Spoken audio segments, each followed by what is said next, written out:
We are back here with some Mega Man X8, gonna do a quick tutorial on how you can farm metal parts. And metal parts are of course the way that you're able to purchase certain chips once you unlock them.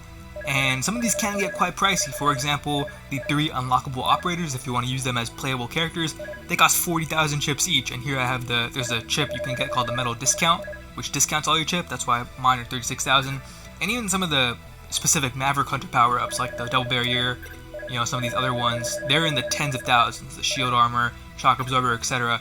So at some point you will need to go about farming these chips, either if you need the upgrades or if you're just going for completion. So we'll make a quick note here that I have 7,800 roughly chips to start, and let's go ahead and farm. The way we're going to do this is actually through mini games that the game is built in for us. So in previous games you have to kind of find a location that worked out well, but here they've provided that functionality to us, so that's nice of them.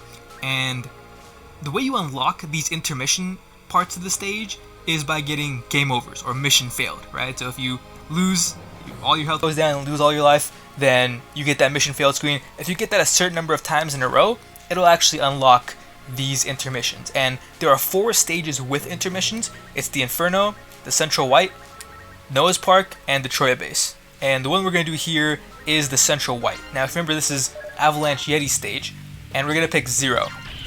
The reason we're picking 0 is because this is the stage with the Ride Chaser. So the only difference here between X and 0 is that 0 has this wider kind of buster shot, right? And that's going to be important because in order to maximize our metal parts, we're going to have to destroy as many of these blocks as possible. And that's just easier when you have this wider thing going on. So you want to kind of stay in the middle. Every time you see one of these higher denomination coins, use that brake to slow down and just destroy as many blocks as you can. Just typically stay in the center. Here, they're too closely spaced for us to really break too many of them, so we're going to take a break from the shooting, give your thumb a bit of a rest. Yeah.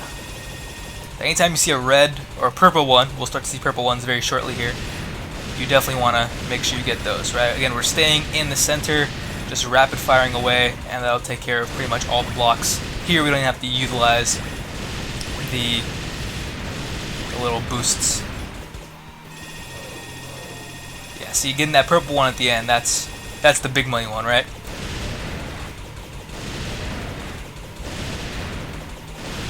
So we're almost there. Oops. And this is the last big one. And you get that purple one at the end. So if you remember, I said I started with what, around 7,700, and we left with 10,500. So there you go, 2,700 medals in under a minute and a half. So if you choose to just go about and grind for, I don't know, an hour, that's going to give you 40 cycles of this. Then you're looking at, around 100,000 coins, pretty easy, right? So that's a quick tutorial on farming. Again, you can use any of the intermission stages, any of the 4. So good luck.